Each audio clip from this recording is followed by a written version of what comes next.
नमस्कार दोस्तों, अभी बहुत बड़ी खबर निकलकर सामने आई है। आपको बता दें, भाजपा पर सर्जिकल स्ट्राइक को लेकर कांग्रेस ने बहुत बड़ा ऐलान किया है। क्या ऐलान किया आपको विस्तार से बताएंगे। वहीं दूसरी तरफ आपको बता दें, बिहार विधानसभा चुनाव को लेकर अभी सुप्रीम कोर्ट ने बहुत बड़ा फैसला सुनाया है, जिससे कई राजनीतिक पार्टियों को बहुत बड़ा झटका लगा है। वहीं दूसरी तरफ आपको बता दें, मध्य प्रदेश में होने वाले उपचुनाव को लेकर एक बड़ा आंकड़ा सामने आया है। इन आंकड़ों से यह पता चल जाएगा कि मध्य प्रदेश में होने वाले उपचुनाव में कमलनाथ कैसे शिवराज सिंह चौहान को पटकनी दे सकते हैं। दोस्तों, क्या है पूरी खबर हम आपको विस्तार से बताएंगे, लेकिन इससे पहले अगर आपको भी लगता है कि क्या बिहार में विधानसभा चुनाव होने के बाद क्या एक बार फिर से बीजेपी नेतृत्व वाली एनडीए क्या सत्ता में फिर से लौट कर आएगी, या फिर क्या कांग्रेस गठबंधन वाली यूपीए चुनाव जीतकर सरकार बनाने में कामयाब हो पाएगी, कमेंट कर अपनी राय जरूर बताएं और इस वीडियो को ज्यादा से ज्यादा शेयर करें। जी हाँ दोस्तों, आपको बता दें, पिछले एक हफ्ते से कांग्रेस में चल रहे घमासान के बीच कांग्रेस ने केंद्र सरकार को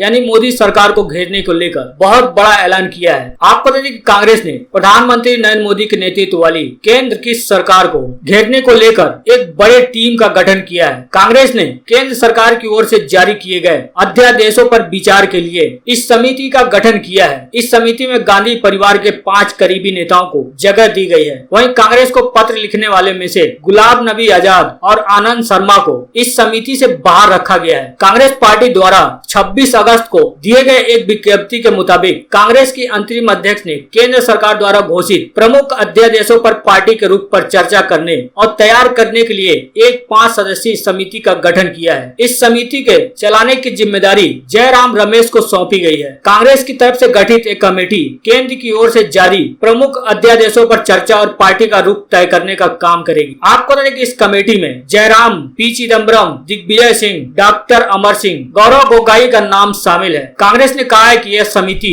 केंद्र की ओर से जारी प्रमुख अध्यादेशों पर चर्चा और पार्टी का रुख तय करने का काम करेगी। और साथ ही कांग्रेस ने पत्र लिखने वाले 23 नेताओं को भी कड़ा संदेश दिया है। कांग्रेस कार्य समिति ने सोनिया गांधी और राहुल गांधी के हर संभव तरीके से मजबूत करने का निर्विरोध प्रस्ताव पारित किया था। साथ ही यह भी स्पष्ट किया था कि किसी को भी पार्टी और उसके नेतृत्व को कमजोर करने की बिल्कुल भी इजाजत नहीं दी जाएगी। आपको बता दें कि कांग्रेस में जिन 23 नेताओं ने खलबली मचाई थी, जिन 23 नेताओं ने गांधी परिवार के खिलाफ चिट्ठी पर हस्ताक्षर कर कांग्रेस में खलबली मचाई थी, उनमें राज्यसभा में नेता प्रतिपक्ष गुलाम नबी आजाद, कपिल सिब्बल, शशि थरूर, मनीष तिवारी, आनंद शर्मा, पीजे कुरियन, रेणुका चौधरी, मिलिंद देवड़ा, अजय सिंह, सांसद विवेक तनखा, मुकुल वासनिक, जितिन प्रसाद, भूपेंद्र सिंह हुड्डा, राजेंद्र कौर भट्टल, एम बीरप्पा मोइली, पृथ्वीराज चौहान, राज बब्बर, अरविंद सिंह लवली, कौल सिंह ठाकुर, अखिलेश सिंह, कुलदीप शर्मा, योगानंद शास्त्री, पूर्व सांसद संदीप दीक्षित शामिल थे। अब कांग्रेस ने इनमें से ज्यादा नेताओं को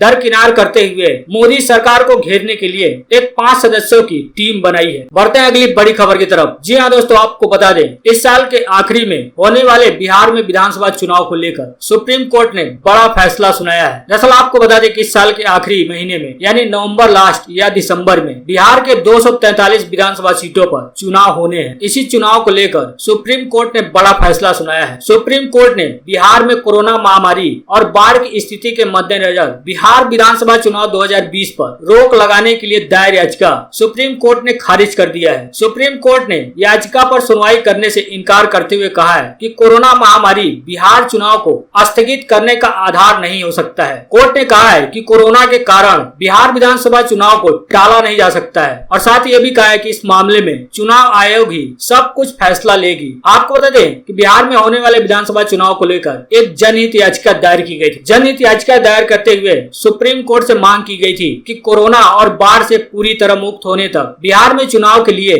अधिसूचना जारी नहीं करने का निर्देश चुनाव आयोग को देने का आग्रह किया गया था। इसी याचिका पर सुनवाई करते हुए सुप्रीम कोर्ट ने बिहार चुनाव को टालने का प्रस्ताव ठुकरा दिया है और याचिका को खारिज कर दिया है। सुप्रीम कोर्ट में सुनवाई कर रहे जजों की बेंच ने कहा है क्या ये याचिका प्रीमेच्योर याचिका है, क्योंकि चुनाव आयोग की तरफ से विधानसभा चुनाव के लिए अब तक कोई भी अधिसूचना जारी नहीं की गई है। आपको बता दें कि मुजफ्फरपुर के अविनाश ठाकुर की ओर से यह याचिका सुप्रीम कोर्ट में दाखिल की गई थी। इस याचिका में बताया गया था कि याचिकाकर्ता को कई अखबारों से यह पता चला था कि राज्य निर्वाचन आयोग बिहार में जो तय समय सीमा है उस पर ही चुनाव कराने को लेकर अक्टूबर में अधिसूचना जारी कर सकती है। इसी पर सुनवाई करते हुए सुप्रीम कोर्ट ने कहा है कि हम निर्वाचन आयोग को यह कैसे आदेश दे सकते हैं या ये कैसे कह सकते हैं कि वो चुनाव नहीं कराए। सुप्रीम कोर्ट ने सीधे सीधे कहा है कोविड-19 चुनाव स्थगित करने का वैध आधार नहीं हो सकता है। हालांकि याचिकाकर्ता ने कहा है कि जन प्रतिनिधित्व कानून में प्रावधान है कि असाधारण परिस्थितियों में चुनाव स्थगित किया जा सकता है, जिस पर सुप्रीम कोर्ट का कहना है कि यह निर्णय लेना निर्वाचन आयोग का काम है और न्यायालय इलेक्शन कमीशन को चुनाव कराने के निर्देश जारी नहीं कर सकता है और निर्देश दे नहीं सकता है। दरअसल याचिकाकर्ता ने दलील दी थी कि चुनाव नहीं, इंसानों का जीवन महत्वपूर्ण है और विधायक ही नहीं बल्कि आम जनता भी कोविड-19 महामारी का शिकार हो रही है। हालांकि सुप्रीम कोर्ट ने कहा है कि वह चुनाव टालने का आदेश नहीं दे सकती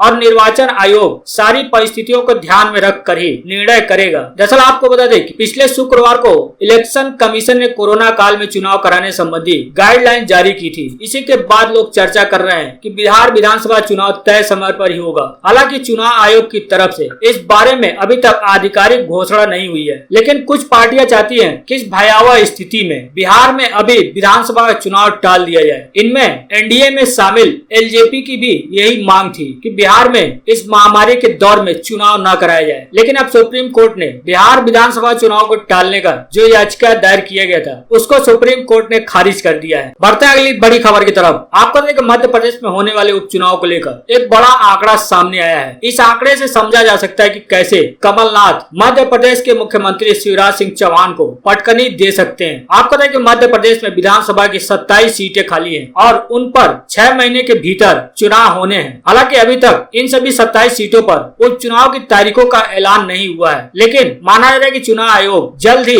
इन सभी 27 सीटों पर चुनाव कराने को लेकर ऐलान कर सकता है। आपको बता दें कि भारतीय जनता पार्टी और कांग्रेस के लिए ये उपचुनाव काफी महत्वपूर्ण है, क्योंकि दोनों को ही पूरी ताकत झोंक देनी होगी ताकि सरकार को बचा सके या सूबे में एक बार फिर तख्ता पलट हो सके। बीजेपी को गद्दी बचाए रखने के लिए कम से कम इन 27 सीटों में से 9 सीटें जीतनी होगी और इससे कम सीटें पाने की स्थिति में हालात उनके लिए मुश्किल करवट ले सकते हैं। वहीं दूसरी तरफ कांग्रेस की बात करें तो कांग्रेस के लिए या पूर्व मुख्यमंत्री कमलनाथ के लिए यह उपचुनाव काफी ज्यादा बड़ी चुनौती पेश करने वाला है, क्योंकि उन्हें तख्ता पलट करने के लिए मध्य प्रदेश की सभी 27 सीटों पर जीत हासिल करनी होगी, जो कि वर्तमान की स्थिति को देखते हुए काफी कठिन लग रहा है। आपको पता है कि मध्य प्रदेश की विधानसभा में कुल 230 सीटें हैं, जिनमें से 27 सीटें खाली हैं और इस समय वर्तमान की बात करें तो 203 सीटों वाली विधानसभा में भारतीय जनता पार्टी के पास 107 विधायक है, जो बहुमत के आंकड़े से 5 ज्यादा है। वहीं कांग्रेस की बात करें तो कांग्रेस के पास वर्तमान समय में 89 विधायक और इन सभी 27 सीटों पर उपचुनाव हो जाने के बाद यह बहुमत का आंकड़ा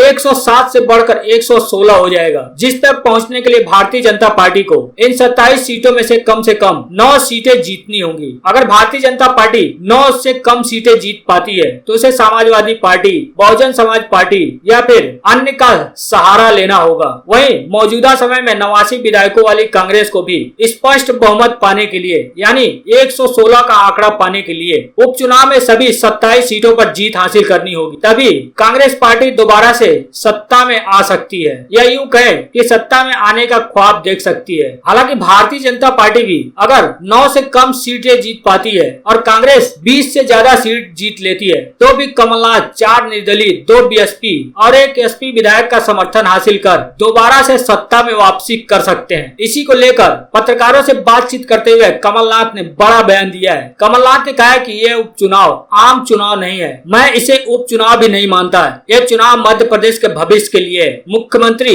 यानी पूर्व मुख्यमंत्री और कांग्रेस अध्यक्ष कमलनाथ ने कहा है कि पिछले 4 माह से मैंने पार्टी को मजबूत करने का काम किया है, क्योंकि हमारी लड़ाई भाजपा की उपलब्धियों के साथ नहीं है बल्कि उनके संगठन के साथ है। हालांकि इससे पहले भी कमलनाथ ने दावा कर चुके हैं कि उपचुनाव के बाद कांग्रेस पार्टी कम से कम 22 से 24 सीटें जीतकर सत्ता में वापसी करेगी, फिर भारतीय जनता पार्टी या शिवराज सरकार देखती रहेगी। दोस्तों आपको क्या लगता है, मध्य प्रदेश में कुल 27 विधानसभा सीटों पर कांग्रेस जीतकर क्या सत्ता में वापसी करेगी या फिर भारतीय जनता पार्टी ही 8 से 10 सीटें जीतकर सत्ता में बरकरार रहेगी? अपनी राय जरूर बताएं। बढ़ते हैं अगली बड़ी खबर की तरफ। आपको बता दें कि कांग्रेस कैसे सत्ता में वापसी करेगी, इसको लेकर गुलाम नबी आजाद ने बड़ा सुझाव दिया है। आपको बता दें कांग्रेस के अंदर जो घमासान मचा वो थमने का नाम नहीं ले रहा है। लेटर बम के बाद कांग्रेस की हुई CWC बैठक के बाद भी कांग्रेस में अंदरूनी घमासान को रोकने में यह मीटिंग नाकामयाब रही। कांग्रेस ने नेताओं को कांग्रेस के वरिष्ठ नेता गुलाम नबी आजाद ने कहा है जो भी कांग्रेस का हित चाहता है वह उनके असहमति पत्र का स्वागत करेगा। आजाद ने एक बार फिर जोर दिया है कि कांग्रेस वर्किंग कमेटी के नए सिरे से चुनाव होना चाहिए। उनका कहना है कांग्रेस के आंतरिक कामकाज में जिस किसी भी की वास्तविक रुचि है वह हमारे इस प्रस्ताव का स्वागत करेगा कि हर राज्य और जिले का अध्यक्ष निर्वाचित हो। पूरी कांग्रेस कार्य समिति का चुनाव होना चाहिए। गुलाम नबी आजाद ने कहा है कि पिछले कई दशकों से हमारे पास पार्टी में निर्वाचित निकाय नहीं है। हो सकता है कि शायद हमें 10-15 साल पहले इसके लिए कोशिश करनी चाहिए थी और अगर हमें वापस आना है तो हमें आंतरिक चुनाव कराकर अपनी पार्टी को मजबूत करना होगा। आजाद ने पत्र लीक होने के मामले में कहा है कि यदि पत्र लीक हो गया तो क्या हो गया। पार्टी को मजबूत बनाने और चुनाव कराने के लिए कहना कोई स्टेट सीक्रेट नहीं है। उन्होंने कहा है कि इंदिरा गांधी जी के समय भी कैबिनेट की कार्रवाई लीक हो जाती थी। अनुशासनहीनता के सवाल पर पलटवार करते हुए उनका कहना है कि जो लोग कांग्रेस वर्किंग कमेटी के दौरान कमेंट्री कर रहे थे क्या वे अनुशासनहीनता नहीं कर रहे थे। जो लोग हमें पत्र लिखने के लिए गाली दे रहे थे क्या वे अनुशासनहीनता नहीं थे। क्या उनके खिलाफ कार्रवाई नहीं की जानी चाहिए। उनका कहना है कि हमने किसी को गाली नहीं दी। इससे पहले कपिल सिब्बल, मनीष तिवारी और गुलाम नबी आजाद समेत 23 वरिष्ठ नेताओं ने सोनिया गांधी को पत्र लिखकर संगठन में व्यापक बदलाव, सामूहिक नेतृत्व और पूर्णकालिक अध्यक्ष की मांग की थी। इसी पत्र को लेकर CWC की बैठक में काफी विवाद हुआ था। विवाद इतना बढ़ गया था कि राहुल गांधी ने कपिल सिब्बल और गुलाम नबी आजाद पर भाजपा से मिली भगत का आरोप भी लगा दिया था। बढ़ते हैं अगली बड़ी खबर की तरफ। आपको कांग्रेस नेतृत्व संकट पर शिवसेना के नेता संजय राउत ने बड़ा बयान दिया है। बोला राहुल गांधी ही इकलौते विकल्प है। जी आपको बता दें शिवसेना नेता संजय राउत ने कांग्रेस नेतृत्व में चल रहे संकट पर बड़ा बयान दिया है। बड़ा बयान देते हुए संजय राउत ने कहा है कि कांग्रेस पार्टी को खुद में नई जान डालनी पड़ेगी क्योंकि देश को एक मजबूत विपक्षी पार्टी की जरूरत है। उनका कहना है कि राहुल गांधी ऐसे एक नेता हैं जिनको सर्वसम्मति से स्वीकार किया जा सकता है और उन्हें सर्वसम्मति से स्वीकारता मिली हुई है। एक न्यूज एजेंसी से बात करते हुए शिवसेना के सांसद संजय राउत ने कहा है कि देश को एक मजबूत विपक्ष की आवश्यकता है और कांग्रेस पूरे देश में पहचान है। पार्टी को अंदरूनी परेशानियों से ऊपर उठकर काम करना होगा। उनका कहना है कि सोनिया गांधी की उम्र काफी हो चुकी है और मैं प्रियंका गांधी को फुल टाइम पॉलिटिक्स में नहीं देखता हूँ। पार्टी में बहुत से वरिष्ठ नेता है जिनकी वजह से राहुल गांधी काम नहीं कर पाते हैं। मैं कांग्रेस में अध्यक्ष के तौर पर एक गैर गांधी अध्यक्ष नहीं देख पा रहा हूँ। संजय राउत ने सीधा सीधा कहा है कि सोनिया गांधी के बाद कांग्रेस में अध्यक्ष बनने का विकल्प सिर्फ मात्र एक राहुल गांधी ही है। साथ ही उन्होंने यह भी कहा है कि सर्वसम्मति से राहुल गांधी को स्वीकारता मिली हुई है।